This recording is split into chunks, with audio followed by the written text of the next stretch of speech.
I recently uploaded a video of two guys having a philosophical exploration of the concept of the self. And since the video itself was not full, one of you, who also happens to be an online friend of mine, raised his concern about what I was trying to communicate through that sketch video. And since I couldn't explain my case because the video itself was sort of halfway, I promised to make a full video on the subject itself, on the topic that I was trying to explore there. And this is it. Well, Eastern philosophy has been on my radar now for almost 3 years, and their approach to the concept of the self is what has made me have a reasonable amount of attention to how they do it. I have to admit, I am not an instant philosophy guru or something like that. Even the information that I'm going to explain here is second-hand information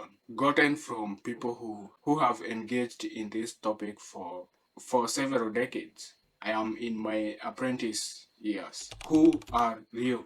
Might sound like an irrelevant or absurd question to ask ourselves or anybody, but when we pay close attention to this question, we realize that the answer to that question itself is not that obvious. The fact that most of us don't really ask ourselves that question as much as frequently as possible makes us completely unqualified to have an answer to such kind of a question. This is because we are deeply embedded or absorbed in our thoughts and experiences, thus giving us the illusion that we completely understand who we really are. This whole video essay is based on the book The Untethered Soul by Michael Singer. And if you have any concerns, perhaps you wanted to read the book itself or any form of concern, it is better to call it quits at this particular moment. Okay, let's take a look at the video itself, and we shall continue from there. It's just two minutes long. Who are you? What do you mean? You know me. My name is Derefawa Shayana. Is this who you really are? Bunch of letters. Okay, you're right.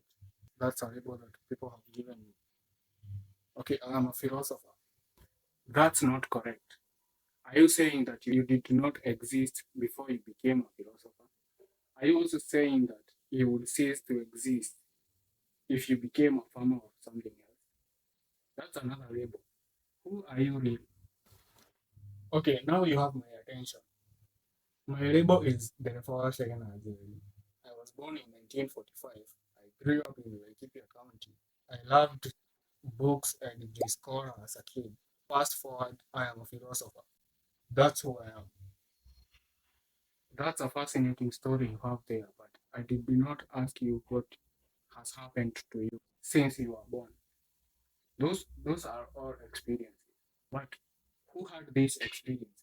Wouldn't you be still in there, aware of your own experiences, even if you liked bananas instead of Giscora as a kid? Okay, I am this being, this meaty Homo sapien occupying this space, 180 centimeters long and weighs 60 kilograms.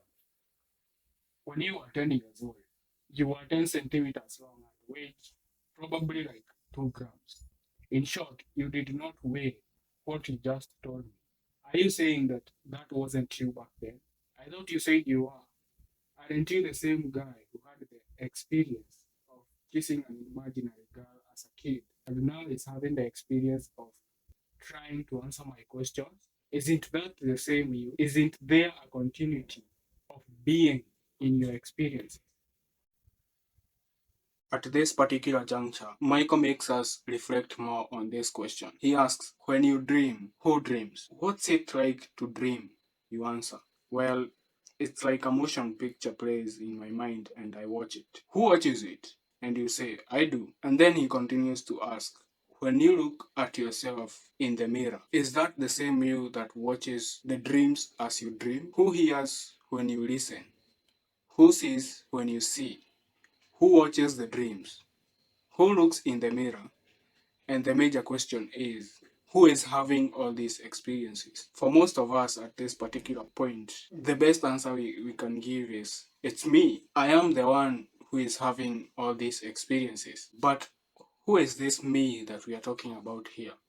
Let's perform a post-mortem on this word and we can find out what this me might mean. Any object that is an outside object, it is easy for us to claim that if you can observe an object, that object is not you. Anything that is outside of your immediate experience or an object, it is easy to say that that is not a part of you. If I observe a cat walking by, or a power bank, or pick anything, a tree, the fact that I can observe this external object means that I'm not that object. So, what we are sort of left here with is this Homo sapien body that we can now start exploring, because we are looking at what is this self that people keep talking about. What you will find is that when you explore this Homo sapien body that we can call me, looking at it through a magnifying lens, we can understand that what is going on here is something that we don't pay enough attention to. The sense of self that we have as individuals is not what is really going on here. I'm saying this because even if you remove all the outside objects and you still remain with this body, you still exist regardless of the execution or the removal of all the outside objects. You'd still be feeling all sorts of feelings like fear, sadness, happiness, joy, pick your flavor. And the question is, who is feeling these feelings? Who is experiencing these emotions? To stillman that claim with an example, imagine yourself seated somewhere in some kind of a serene environment, maybe sipping your coffee and watching your kids play, or your pet, and if you're single, watching birds. Nothing much is going on in your inner world. You're kind of calm and at peace with yourself. Suddenly, you hear a voice of a rattlesnake behind your back. How would that feel? Suddenly, you are overcome with this different vibe. You are no longer calm or in a state of internal peace. Suddenly, you are overcome with this emotion of fear. And the question is, aren't you the person that was calm and in heaven a few seconds back, and now you are dragged to hell, to the depths of fear, and suddenly one of your worst nightmares have finally come true? Who is feeling this fear? Isn't it the same you that was watching birds in complete serenity a few moments back? So the question gains its depth when we realize that these emotions and experiences come and go. They are not what makes us completely, or at least this is not the answer that would satisfy this question of who we really are as individuals. A few days back, I was having this conversation with my friend, and he told me something that arose a pinch of an anger in me, and I became mindful of it. I noticed that I became angry, and then my friend told me, "It seems that you have gotten angry." And I said, "Yeah, I am a bit angry." And then after a few moments of exploring why I was feeling that, we were suddenly making jokes here and there. So the point is, you can be mindful of these experiences as they arise and as they go. So what we have here is a subject-object relationship. I can observe these emotions as they arise, and I can notice when they are leaving my body. So since we already established that if you can observe something, it is some kind of an object from the observer. So this question starts to become a little bit serious. You are in there having both external and internal experiences. But who are you really? Who is observing these emotions and experiences. Let us go back to this guy of ours whose all the external experiences and objects have been removed. For this paragraph, I am inclined to use insights that Michael Singer didn't use in his book, but I think it is a Stillman for his argument. Suppose in bad luck you are engaged in a car accident or fall from a tree, and this is a thought experiment. I'm not making any wishes here. And after this incident or accident, your whole body becomes in complete paralysis. Luckily, your brain is still intact. It is not added in any form of way.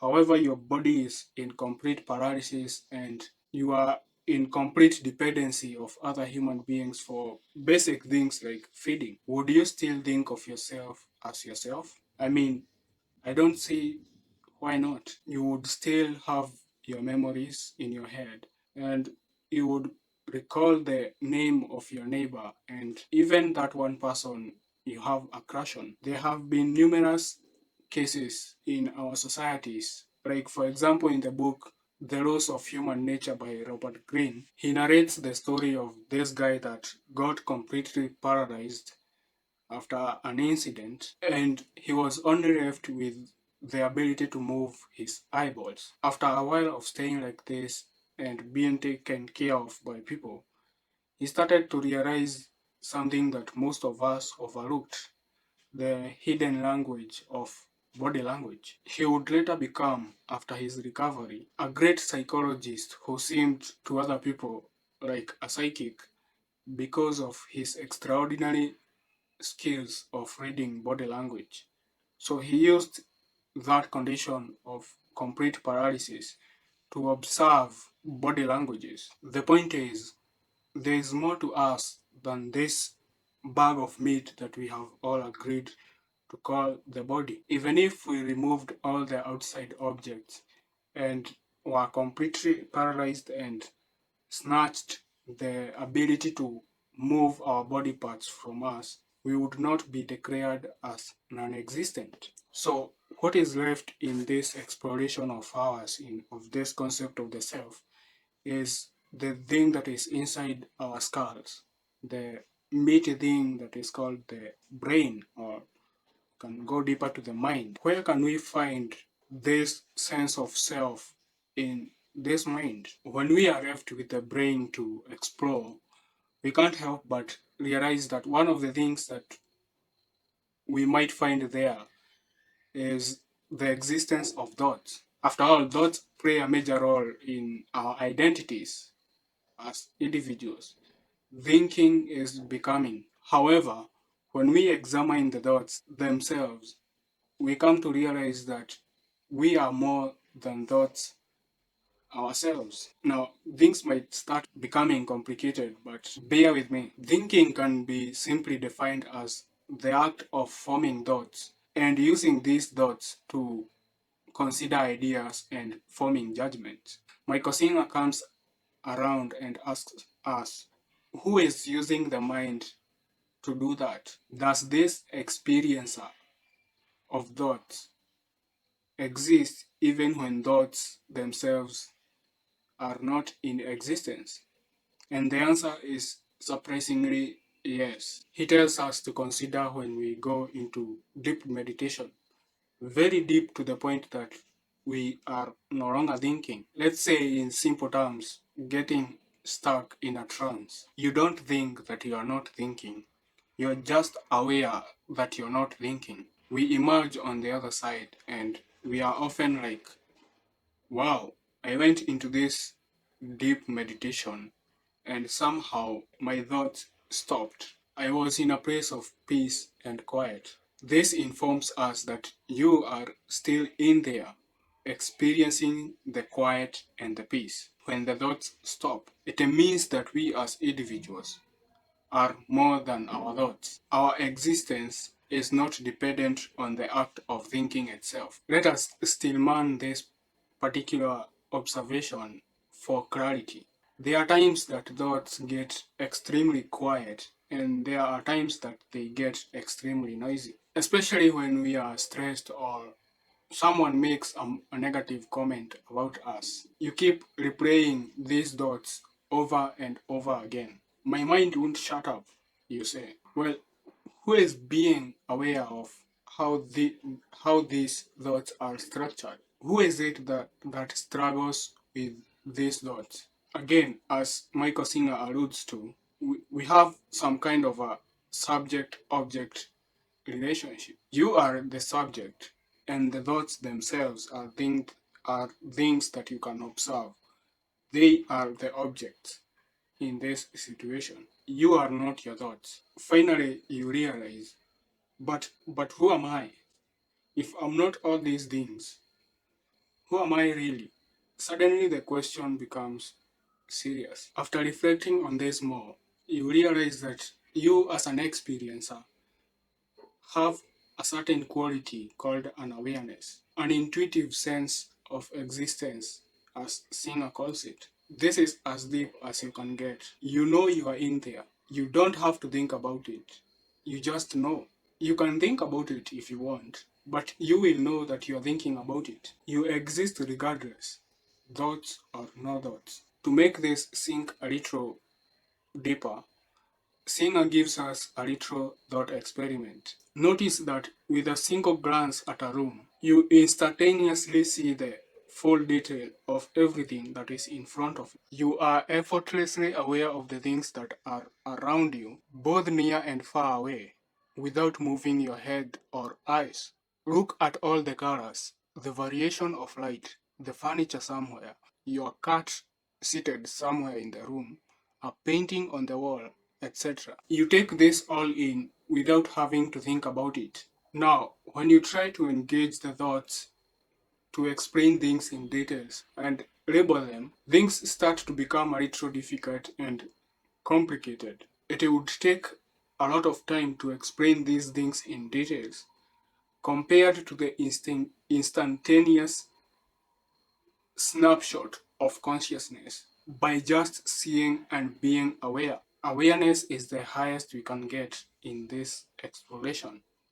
It is the highest form of comprehension of the self. But what is this thing called awareness in detail? I know things might be getting a lot to take in, but bear with this last illustration. Suppose in this room of ours, you suppose that the furniture to cease to exist, hypothetically. Well, that is not much. It's easier to make objects to cease to exist in your mind. What about the painting? There it goes. The cat itself, no problem. You are not attached to these things.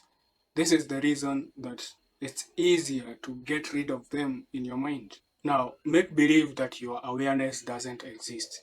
How about that for a challenge? You simply can't. What would it be like for your awareness not to exist? You simply wouldn't be there. You simply wouldn't exist. We have already reached at the peak of how far you can go with this question. If your awareness simply ceases to exist, there is no further quality that can observe the vanishment of the awareness itself. There is no quality that can say, oh, look at that.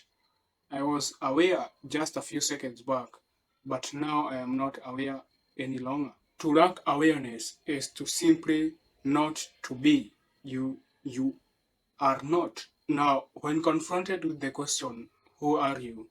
You can simply answer, I'm the one who observe who observes all these things. From back in here somewhere, very far back, I look out. I am aware of the events, I am aware of all the objects, I am aware of all my emotions and experiences, and my thoughts, and everything that isn't me. I am aware of all the objects that we have already established. If you go very deep and constantly ask yourself this question, you realize that if you go very deep, that is where you live. That is the seat of consciousness. That is the seat of awareness. That is the seat of the self. That is where you reside, and everything else is an object, be it thoughts, be it emotions, be it cows, goats. You have always been in there, deep inside, being aware of the continuity of life and its experiences. From there, the receiver of everything that was, the receiver that is receiving these words right now, and will receive the next sentence. And this was the next sentence. So you have already received that, and I have no idea where that came from. Take away all the objects that we have already talked about, and you will still be in there. Your awareness will be still intact. Take away that innermost awareness, and you no longer exist. This is the seat that people who meditate tries to get in touch with, getting in touch with the real self. And by watching this far, you are now aware that you are aware. This is called spiritual enlightenment. This is the third eye that you see in all these spiritual beings. And that, my dear friends, is Spirituality Class 101. My name is Derefawa Shekena Ajeri, and thanks for watching.